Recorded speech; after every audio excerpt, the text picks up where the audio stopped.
Hello, everybody.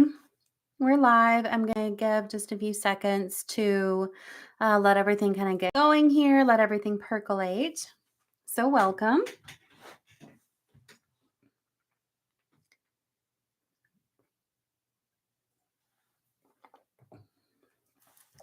So, the nice thing about doing these lives is everything is automatically recorded on YouTube. And so, if you're not watching this live, you still get to, of course, see the content and whatever comes out. And of course, I think that you'll be able to see chat, like if anybody asks questions, which, may be relevant to you.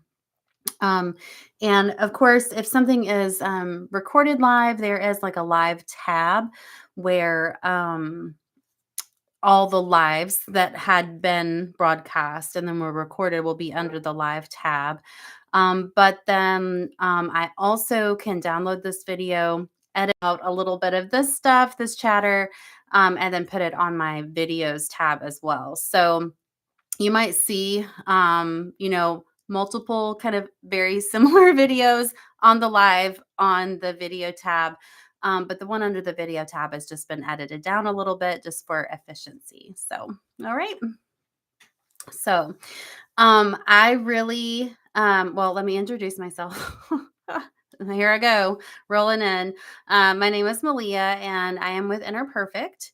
And I do these lives pretty much every Wednesday at 7 o'clock Eastern Standard Time. I originally started doing them on Instagram and on um, Facebook simultaneously.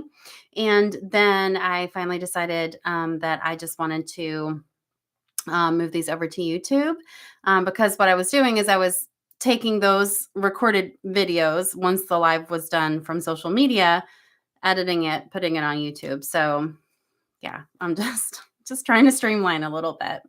So yeah, so welcome. Sometimes I don't do a live, but I will try to always post a video, something, card reading, energy update, whatever, at least on Wednesdays, if not more often than that. So honestly, I really had to muster up the not the energy, but just kind of like the motivation and stick to itiveness to go live tonight. I've really been kind of looking forward to it all day, but then as the evening, was kind of winding down after I got home from work and everything, I was just kind of like, oh, I don't know if I really feel like doing this, but I'm like, well, I'm committed every Wednesday at 7 o'clock, I do this. So, not looking for a pat on the back or anything, but I'm here. I am here. Even though I was just kind of like feeling a little resistance. So anyway, um, I do want to say that next week's energy update will be hello there. Thanks for saying hi. Good evening to you. I will say that next week's energy update is going to be at 7 o'clock on Wednesday, but it's going to be after my shopping bazaar day. So, barring any weirdness and any like stuff running over at work or whatever, I should be here live at 7. And we will talk next week about the upcoming new moon. We will talk about that. That is on the 9th. I'm pretty sure that's on the 9th this month. And this energy update, and I'm like, oh, it's just going to be a little short one or whatever. But who knows? We'll just see when I'm done. But I mainly kind of wanted to focus, energetically speaking, on Imbolc, which is officially tomorrow. So, and good. Thank you, Angela. I love doing these. It's not that I don't love doing them. It's great. But yeah, there was just something like I just wanted to like cozy up with a cup of tea and just be like, so it's all good. I'll do that afterwards. um, Imbolc, which is spelled Imbolc, is a really like kind of like a neo-pagan Sabbath or holiday. If you practice any kind of like earth-based spirituality with kind of like Eastern or like European type roots, you might be familiar with Imbolc. It is a cross quarter day holiday. And what that means is that it falls between the winter solstice and between the spring equinox. So it's of course like Groundhog Day is on February 2nd, which can kind of have some correlations as well. Of course, we kind of know the kind of almost more like urban myth because it's not like mythology, of Puxatawny Phil, right? I mean, there are kind of older roots in that, but the stories of if the groundhog sees his shadow or doesn't see his shadow, that is going to determine how many more weeks of winter that we have. Um, so of course that is there's a reason why Groundhog Day on February 2nd is obviously close to Imbolc, which is officially like February 1st, almost like sunset to sunrise February 2nd. So it's a kind of it's in the evening. But of course you can celebrate it however you choose to do so all day. Um one of the goddesses associated with Imbolc is Brigid. And there's also different pronunciations like Brig, which would be like more Gaelic or like Old Irish. And you'll see it spelled several different ways. But Brigid is the main deity that is associated with Imbolc. And she is sometimes seen as like a fertility goddess. She's definitely not in her fullness like that we would have in like the spring and the summer, but it is just like a tiny little spark and a tiny little beginning of what is to come, agriculturally speaking, energetically speaking. And for me personally, I try to appreciate all seasons, but I am really not a winter person. I don't like being cold. I don't like having to bundle up to even try to be remotely warm. We just had a crap ton of snow in East Tennessee, which I was really honestly excited about because if it's going to be cold, I would rather it be cold and snowy, and then I can just bake bread and curl up to the wood stove and just be like, I'm snowed in. Like, I would rather, I mean, I made soup like the first day and like just ate on soup all week. Like, that's my jam if it's going to be wintertime. Now, of course, we know now for those of you who are, in any area that was impacted by snow, uh, now we're just in like mud. It's muddy, it's soggy, it's still kind of cold. It's not like single digits like we had. But it's just kind of gross out. And the sun is slightly increasing, the length of days is slightly increasing, but it's still kind of dark and gray and all of that. So we did have some pretty sun earlier today for a little bit, which was really nice. But whew, man, I do struggle with winter.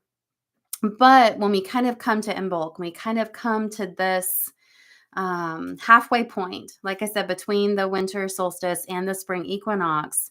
It's like we're halfway there to spring, right? We're halfway there to the first official day of spring. And of course, the spring equinox is already like equal day, equal night. And then it will be like the days are really going to be getting like longer and longer and longer all the way through summer. So for me, trying to be grateful of all seasons and the sometimes polarity of like, um, I said the other day, like, oh, well, I might not appreciate warm weather if it was just warm all the time. But I'm like, dude, if I was like, had an ocean nearby and a coconut drink in my hand, I would probably be okay. But, anyway, perspective. So anyway, but this time of year, and like I started thinking about it even before in bulk, but this time of year I start getting a little antsy for spring and like plants and starting seeds and planting the garden and all of these things because like it's coming, right?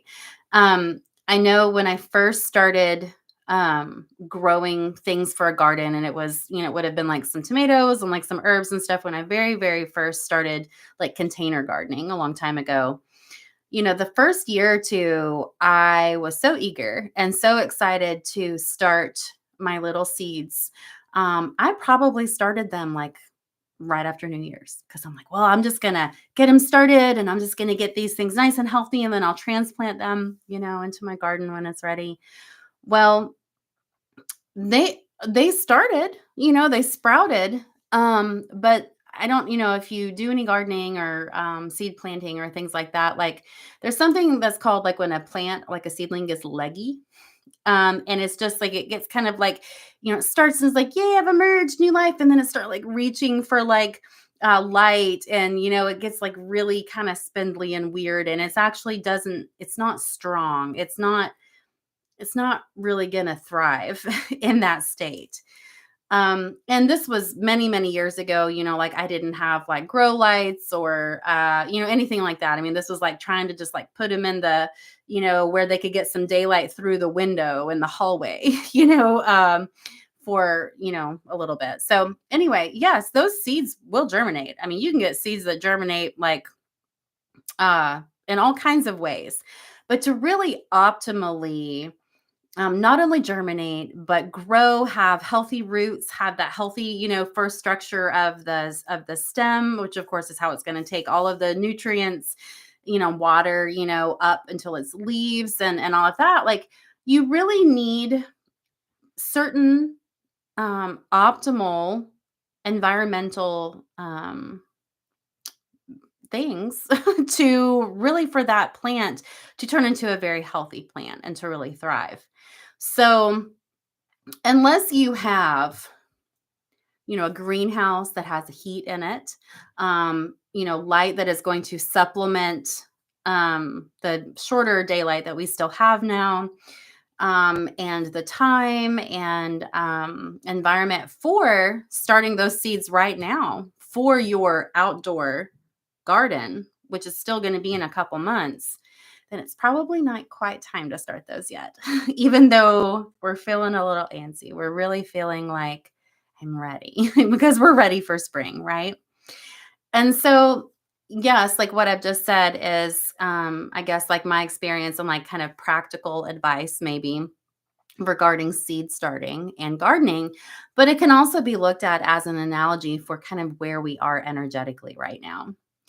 Um, and it's it's kind of it's another in between time. Like, we have in between time kind of between Halloween or Samhain and Yule, because Samhain is like the it's the end of the harvest, it's the end of the year, and then Yule is like, okay, like baby sun energy, but it's still freaking winter, and it's just like, well, okay, I see there's a start, just like a tiny, tiny spark, but we're not really, we can't do much with it yet. It's still like gestating. And so I kind of see the time between the winter solstice, and Imbolc is again kind of this another in between time. And we look at these different like earth-based paths, this pagan spirituality, wheel of the year, all of that. It's very much agriculturally based, astronomically based, as well, because we're like humans who used to grow all of our own food, or the livestock or animals that we raised for milk or for meat or whatever it was, they were affected by the cycles and the seasons. So I think that for so many people, when they work with either the pagan wheel of the year, or you're Wiccan, or you're just kind of witchy, or whatever it is, and you work with these different kind of seasonal holidays, cross quarter celebrations and quarters, solstices and equinoxes, um, then I think that it kind of revisits and reminds us of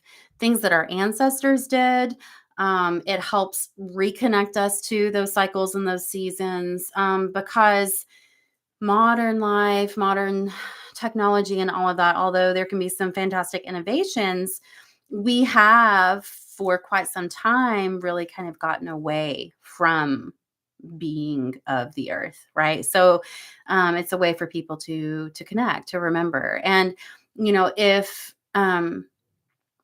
you know okay, so let me just have a little tangent for a second.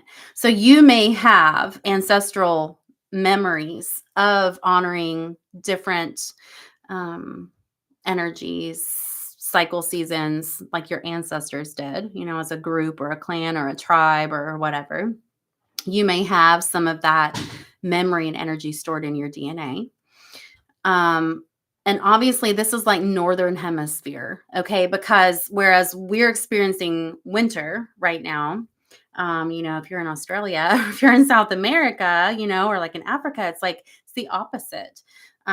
So we're in winter, they're in summer. So, and then of course, if you're at the equator, it's just summer all the time, right? Not really, but kind of, it feels like it. Anyway, so I'm kind of speaking to if you have an ancestral lineage, that would be in the northern hemisphere. So this would be wintertime, right? And your ancestors would have also experienced wintertime at this time.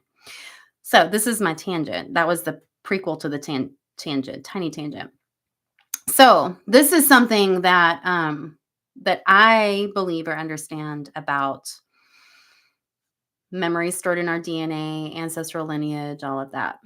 Well, I believe or adhere to reincarnation and different versions of reincarnation.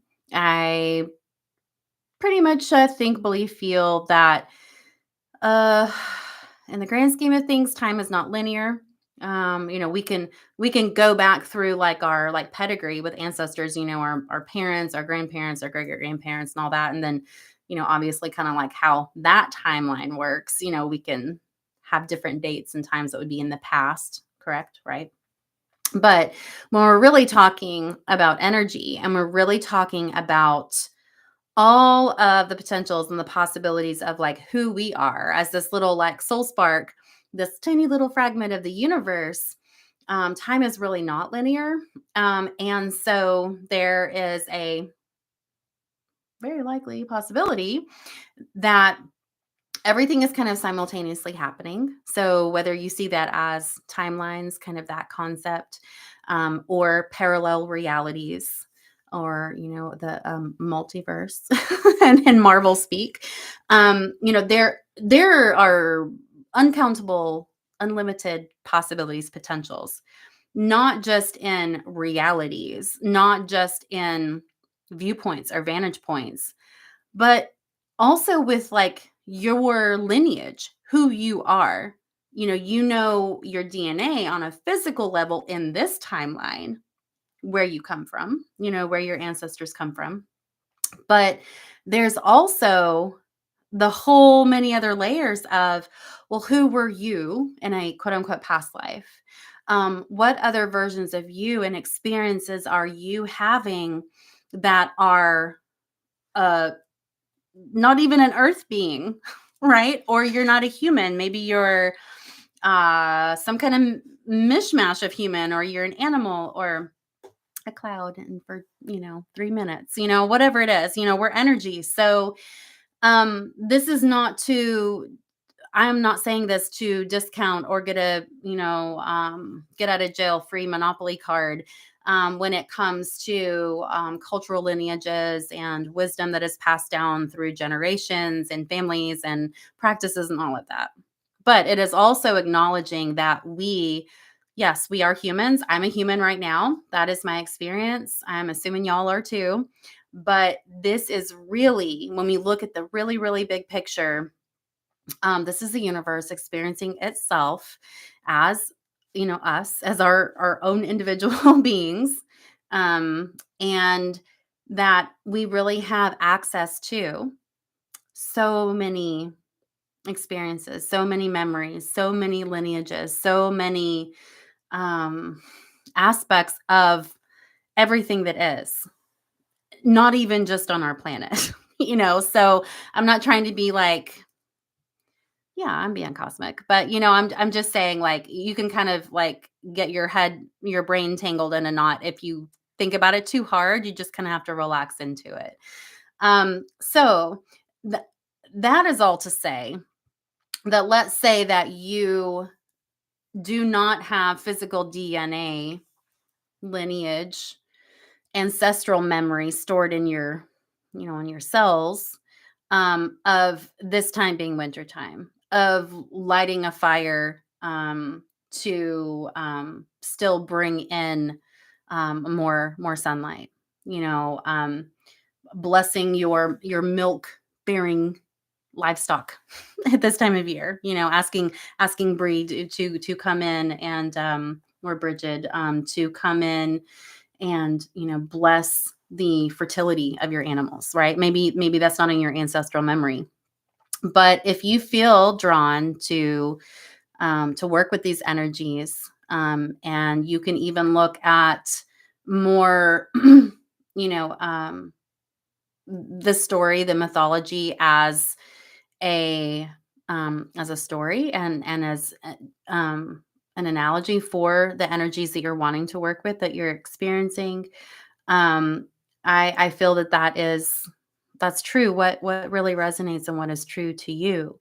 And who's to say that in parallel timelines, realities, that you aren't even in that more ancient time as another fragment of universe experiencing itself, where you are celebrating those cycles and seasons and energies.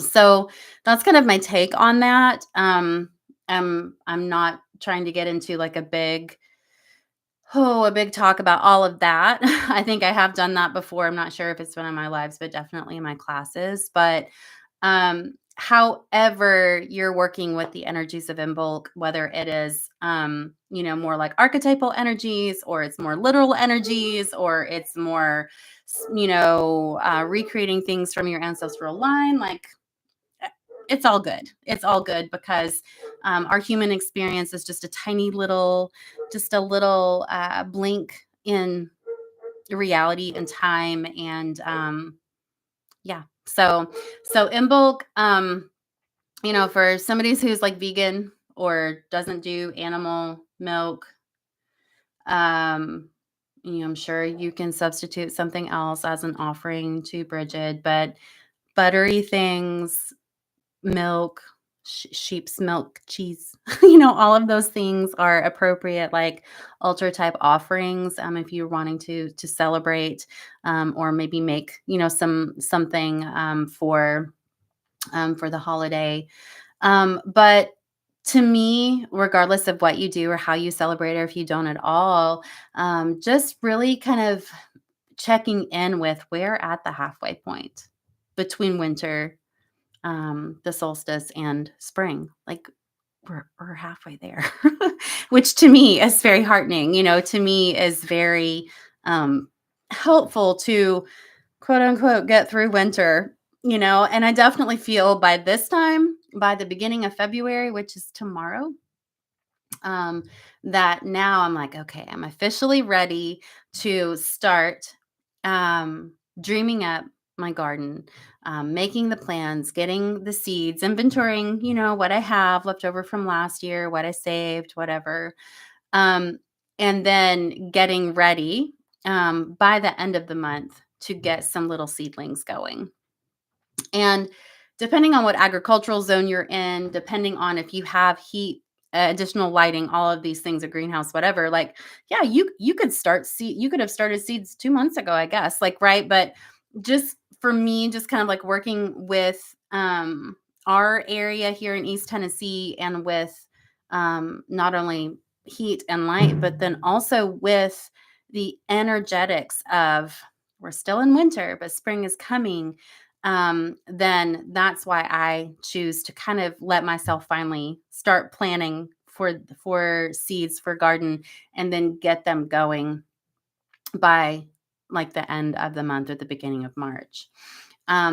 The last couple of years, I didn't start any seedlings. I just direct sowed seeds exclusively. I didn't start anything inside. And I did that for the last couple years actually. And it was, I mean, certain things were just like, cool, this is what we're gonna do. And there are certain plants that you they don't transplant well, like carrots or one. But there's certain things that you do just really benefit from direct sowing. But certain things really do need a little bit more of that care and attention and do benefit from being I said translated, transplanted as a healthy little seedling when it starts to warm up a bit. And so, you can do your research on all of that. But uh, I'm going to do a little bit of both this year. Get some seedlings started and then also do direct sowing as well. And I didn't even plant tomatoes last year because I had probably initially about 500 volunteers that came up. And that was from at the end of the growing season, like, I had a bunch of, like, little cherry tomatoes and, like, grape tomatoes and stuff in containers, and I just let the last little bit of tomatoes just kind of, like, dry on the vine. Well, winter came, everything kind of just, like, went down into the soil. Well, it didn't compost, and so it was so exciting for me to when it starts getting, warmer, spring's, coming, and then I'm like, "Oh my gosh, are those babies?" Those baby tomatoes. I mean, and like I said, there were so many. There were so many tomato plants. It was nuts. Uh, and I'm the kind of weirdo that I know it is better to thin your seedlings, to kind of look for the hardier ones, the stronger ones, and just to give them that breathing room and stuff. But I struggle so badly. Like, I'm just like, I want to save every single one. I just want to be like, oh, I thinned you, but then I planted you here and then I'll just gift you to people, like I want them all to make it. I want them all to make it. So all of them did not make it, with all the little ones that came up. But I was like, well, we'll let nature take its course, let it figure out. So yeah, it's I guess I need to be more of a hard ass when it comes to gardening, but I do really, I'm really challenged with having to make that tough call. I mean, if my survival absolutely depended on it, yes, I'd have to be more discerning, but um, I love doing this, and yeah, I just want all the little things to grow. So anyway, I do have at the shop, I do have some organic heirloom non-GMO seed packs left from the 2023 growing season. They are still viable. They are really, really healthy seeds. They're packed in North Carolina, and each seed pack looks like a tarot card that they designed for like that certain plant. There are a couple of flowers left, but most of the seed packs are like herbs or veggies. So I do have those at the store right now. So if anybody's feeling that, like kind of wanting to get a few plans made or whatever, we do have those at the shop. But I'm kind of on the fence. I'm kind of considering whether or not I want to bring in more seed packs for the next couple months. Just because I'm going to be using them anyway. And I really like to adhere to the non-genetically modified, organic and heirloom as much as possible, because heirloom seeds there are some seeds that are from a long, long time ago, and these are kind of preserving, these kind of original seed varieties instead of a whole lot of fiddling, by humans. And they tend to be very disease resistant and more pest resistant and healthy and viable. And then, of course, with these kind of three components, especially non-GMO and organic, but then also with heirloom, I mean, it doesn't hurt, is that if you are doing your seed saving, meaning, you let some of your green beans, kind of like dry on the vine or on the bush, or, you save your seeds from your flowers, from your tomatoes, whatever it is, and you're going to use those for the next growing season, that they're actually viable, because seeds that have been modified, that have been changed, tweaked, or sometimes, when they're hybridized, um, do their thing. They flower, they fruit, but then their seeds are not actually fertile. They don't produce future generations, and I think that as amazing and beautiful as some different hybrid varieties of things, especially like flowers, are, um, that sometimes it is kind of dangerous, like if you do not have plants that can reproduce. They're supposed to. And so I encourage you to try to, if you can, go organic, go non GMO, and heirloom as much as possible. Another thing I'll tell you about too, for anybody who's local in the East Tennessee area, and then I'm sure you can maybe search this. You can Google it or like maybe social media or whatever, but there is at one of our local libraries in Sevier County in Seymour, there is inside the library, the book library, there is a seed library. And people donate seeds, whether they have excess seeds that, packs that they didn't plant, they did their own seed saving, and people put the seeds in packs, put them in the library, and then people check them out, basically take the seeds, and it's free. It's absolutely free. And you can also, donate seeds to the seed library. And it's so cool because it's free and you can get lots of interesting varieties of things. And there's, East Tennessee, there's a lot of really like old timey varieties of seeds and stuff there too that people have donated. So check that out if you're local. And then if you're not in this area, just do a little digging and searching.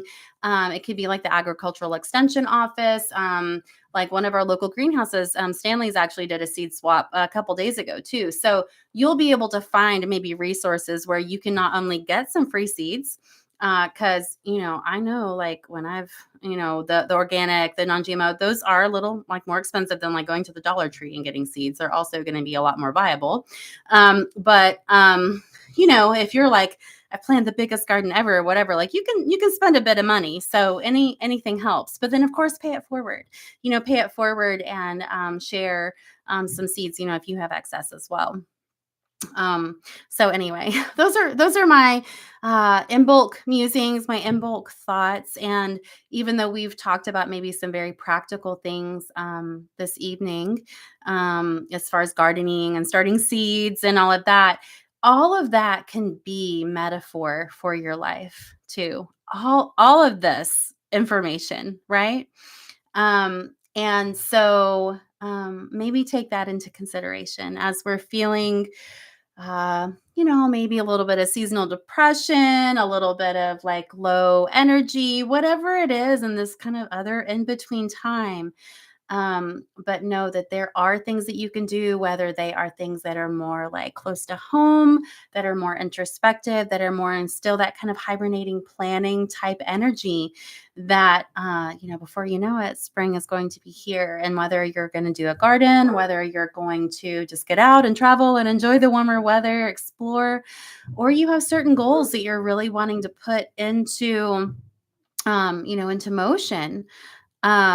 Sometimes it's a good time of year to start a goal or something, right? A lot of people are like New Year's resolutions, but man, I'm not really ready to get anything going till like, after February. So yeah. Thank you so much for joining me this evening. I feel so much better. I'm so glad that I did this and I didn't flake on you guys. But thank you so much for, hanging out with me and for your comments. And yeah, next week we will talk about the new moon. And I hope you have a great Imbolc. And I will see you very soon. Thank you so much. You'll have a good night.